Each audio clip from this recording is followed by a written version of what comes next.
ભાવનગરમાં વીજ તારમાં ફસાયેલ પતંગને સળિયામાંથી નીકળતા જતા બની દુર્ઘટના. પતંગ લૂંટતી વખતે ત્રણેયને વીજ કરંટ લાગતા એકનું મોત, અન્ય બે સગીરા હોસ્પિટલમાં સારવાર હેઠળ. ભાવનગરના ખોડિયારનગર વિસ્તારમાં આજે સાંજે પતંગ લૂંટતી વખતે વીજ કરંટ લાગતા એક 12 વર્ષીય બાળકનું મોત થયું છે. આ ઘટનામાં અન્ય બે બાળકોને પણ ઈજા પહોંચી છે, જેમને સારવાર અર્થે હોસ્પિટલ ખાતે લઈ જવામાં આવ્યા છે. સમગ્ર મળતી માહિતી મુજબ શીતળા માતાના મંદિર પાસે ખોડિયારનગર વિસ્તારમાં બાળકો પતંગ લૂંટી રહ્યા હતા.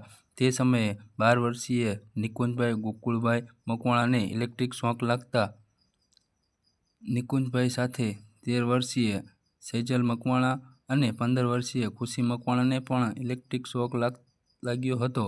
ત્રણેયને તાત્કાલિક સારવાર માટે સહટી હોસ્પિટલ ખાતે ખસેડવામાં આવ્યા હતા, જ્યાં ફરજ પરના તબીબોએ નિકુંજભાઈ મકવાણાને મૃત જાહેર કર્યો હતો, જ્યારે બંને બાળકોને સારવાર આપવામાં આવી રહી છે. અહેવાલ ફિરોઝ મલેક, ભાવનગર.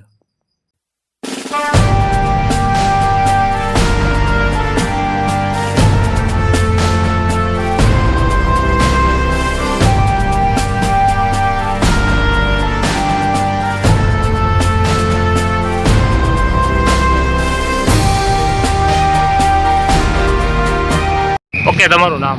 મારું નામ વલ્લભભાઈ કંટરિયા છે.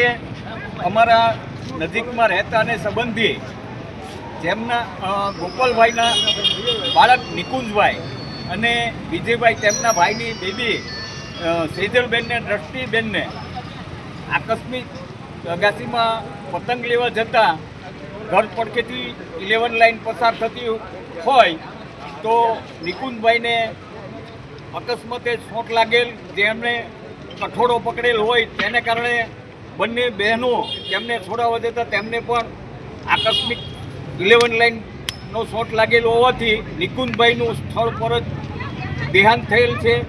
તેમજ સેજલબેનની હાલત અતિ ગંભીર છે. દ્રષ્ટિબેનને બહુ નુકસાન ઈજા થયેલ ન હોવાથી તે સલામત છે. આ તકે હું સરકારશ્રીને વિનંતી કરું કે રહેણાંકી વિસ્તારો હોય જ્યાં ઘર નજીક હોય ત્યાંથી 11 લાઈનો ઓપન પસાર થતી હોય તો એમને સરકારશ્રી ખાસ ધ્યાન દઈને ઇન્સ્યુલેટેડ વાયરથી સુરક્ષિત કરે અથવા તો રહેણાંકી વિસ્તારથી દૂર પસાર કરે, જેને કારણે આવા મજૂરના અને કોઈના વાલસોયા દીકરા દીકરીઓ આકસ્મિક મૃત્યુને ના ભેટે આવી અમારી નમ્ર વિનંતી છે. એક આ મજૂર વર્ગના વાલસોયા દીકરાઓ આજે આપણી વચ્ચે નથી રહ્યા, તો જે કોઈ પણ ગવર્મેન્ટ તરફથી સહાય મળતી હોય તો પણ અમારી નમ્ર વિનંતી છે કે આ મજૂર વર્ગ પરિવારને કોઈ પણ રીતે મદદ કરવા માટે અમારી નમ્ર વિનંતી છે.